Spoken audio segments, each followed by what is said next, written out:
Bismillahirrahmanirrahim. Assalamualaikum warahmatullahi wabarakatuh. Alhamdulillahi rabbil alamin. Wassalatu wassalamu ala al-mabu'uthi rahmatan lil alamin, Nabiina Muhammad wa ala alihi wa sahbihi wa tabi'ihim bi ihsanin la yaumiddin. Amma ba'd. Fasubhanaka la ilma lana illa ma 'allamtana innaka antal alimul hakim. Rabbi shrah li sadri wa yassir li amri wahlul 'uqdatam min lisani yafqahu qawli. Sahabat dakwah Muhammadiyah dimanapun berada, alhamdulillah kembali kita bertemu pada program kajian ilmu hadis, yang mana pada pertemuan sebelumnya kita telah membahas mengenai hadis dhaif. Kita telah mengenal definisi pengertian dari al-hadis ad-dhaif, kemudian contoh, ya, ada sebagian contoh yang kita sebutkan sehingga diharapkan sudah ada gambaran sederhana mengenai apa sih itu hadis dhaif. Namun ada satu pembahasan yang belum kita bahas mengenai hadis dhaif itu sendiri, yaitu hukum hadis dhaif atau hukum mengamalkan hadis dhaif. Jadi pada pertemuan kali ini kita akan mengetahui apa sih hukumnya hadis dhaif itu, apa hukumnya mengamalkan hadis dhaif dalam kegiatan kita, kehidupan kita sehari-hari. Begitu juga hukum meriwayatkannya. Ini dua hal penting, ya, hukum mengamalkan dan meriwayatkan untuk hadis dhaif ini. Setelah kita ada tasawur atau semacam perspektif gambaran umum mengenai apa itu hadis dhaif, tentu kita ingin mengenal hukumnya, statusnya bagaimana. Karena begitu pada dasarnya dalam ilmu pola pikir itu kan, setelah kita mengenal sesuatu, kita mengenal bagaimana dia, ya. Setelah kita mengetahui apa hakikat sesuatu, kemudian bagaimana sesuatu tersebut. Kenapa kita khususkan, ya, pertemuan ini untuk hanya mengetahui bagaimana hukum hadis dhaif? Karena ada beberapa pendapat yang ingin kita sampaikan di sini, ya. Jadi mengamalkan hadis dhaif, pertama, ya, di antara tiga pendapat yang ada, pendapat yang pertama yaitu mengamalkan hadis dhaif secara mutlak. Jadi hadis dhaif itu, ya, ada beberapa ulama di antaranya Imam Ahmad, ya, dan lainnya, kata mereka hadis dhaif itu diamalkan secara mutlak. Maksudnya baik itu dalam hal hukum, ya, halal dan haram, wajib, ya, sunnah, mubah, makruh, haram, atau halal, haram, ya, sama. Halal, haram, kemudian di antara hukum fikih syariah yang 5 ada juga istilah haram, lawan dari wajib. Agaknya kita udah mengenal dari masing-masing istilah ini. Jadi diamalin, ya. Bahkan hadis dhaif lebih baik, lebih bagus daripada pendapat, opini. Ya, ketika ada satu amalan, banyak itu di hadis-hadis yang berkaitan dengan muamalat. Ada satu amalan atau hukum yang mana kalau kita lihat, kita cari hadisnya itu statusnya bermasalah. Akan tetapi di satu sisi ada opini untuk hukum tersebut. Nah, jadi yang kita ambil adalah hadis dhaif. Ini menurut pendapat mazhab pertama. Pendapat pertama mengenai hukum mengamalkan hadis dhaif ini. Jadi diamalin secara mutlak, ya, tapi tentunya dengan ada syarat, misalnya tidak bertentangan dengan dalil lain, ya. Jadi umpamanya ini hadis fard, ya. Hadis fard atau gharib yang agaknya kita udah bahas. Hadis ini tidak bertentangan dengan hadis lain, kita tidak mendapati hadis yang berkaitan dengan satu permasalahan mengenai hanya hadis tertentu. Kebetulan status sanadnya dhaif, seperti hadis kullu qardin jarra manfaatan fahuwa riba misalnya. Setiap utang piutang, pinjam meminjam yang membuat di situ ada manfaat, ya. Saya memberikan seseorang hutang, tapi dia bayarnya itu harus memberikan kelebihan, harus ada ziyadah, ya, kita sebut dengan bunga, tapi itu yang dilakukan oleh seorang rentenir, maka riba.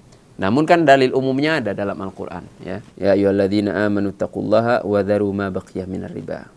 Wahai orang beriman, bertakwalah kalian dan jauhilah perbuatan riba. Riba itu kan tambahan. Nah, di dalam hadis tersebut ada makna tambahan. Meskipun sanadnya bermasalah. Minimal kita katakan dalam sebagian jalurnya itu sanadnya bermasalah.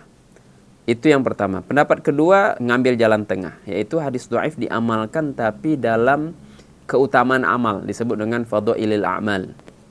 Apa yang dimaksud dengan keutamaan amal di sini? Yaitu yang mustahabbat, amalan-amalan yang sunnah dan amalan-amalan yang makruh. Jadi tidak wajib, tidak haram. Nah, diamalkan di sini atau dalam targhib dan tarhib. Ketika memotivasi seseorang agar mengamalkan suatu amalan, ya, ada hadis-hadisnya banyak. Atau tarhib, agar seseorang menjauhi suatu amalan.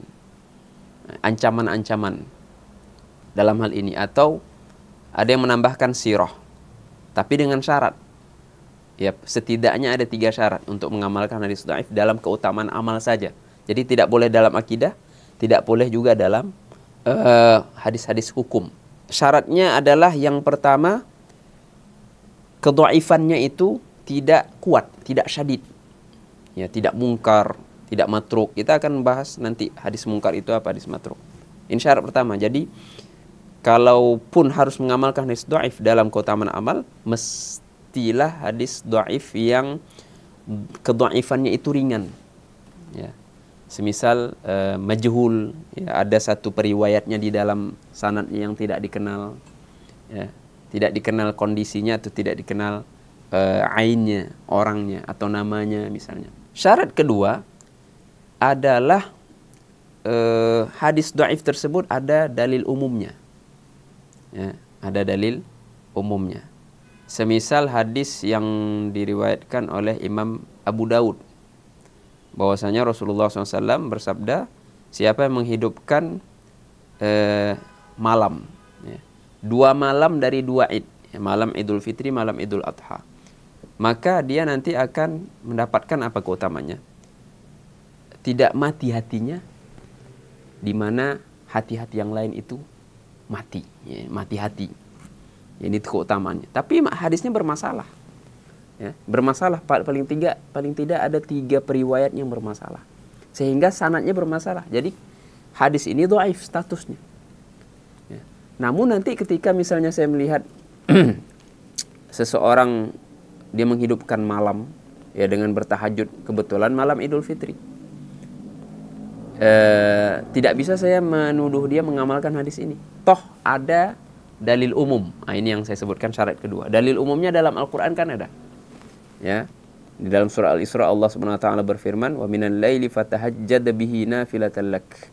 Dan di malam hari maka bertahajudlah kamu. Tahajud itu kan salat malam. Salat malam yang dilakukan setelah tidur di malam hari. Jadi bukan salat malam secara mutlak. Tidur kemudian bangun, ya, setelah salat Isya, itu disebut tahajud. Fatahajjad bihi sebagai nafilah. Nanti Allah akan bangkitkan kamu dalam kondisi, Allah akan berikan kepada kamu maqam, ya, kedudukan yang terpuji. Meskipun ini khitabnya diarahkan kepada Rasulullah SAW. Makanya dalam fikih Islam sebutkan tahajud, salat lail itu wajib pada Nabi, tidak wajib diwajibkan pada kita. Jadi itu syarat kedua. Syarat ketiga, ketika mengamalkannya tidak diyakini bahwasanya ini berasal dari Rasulullah SAW. Tidak diyakini, tapi hanya cukup sebagai dugaan saja.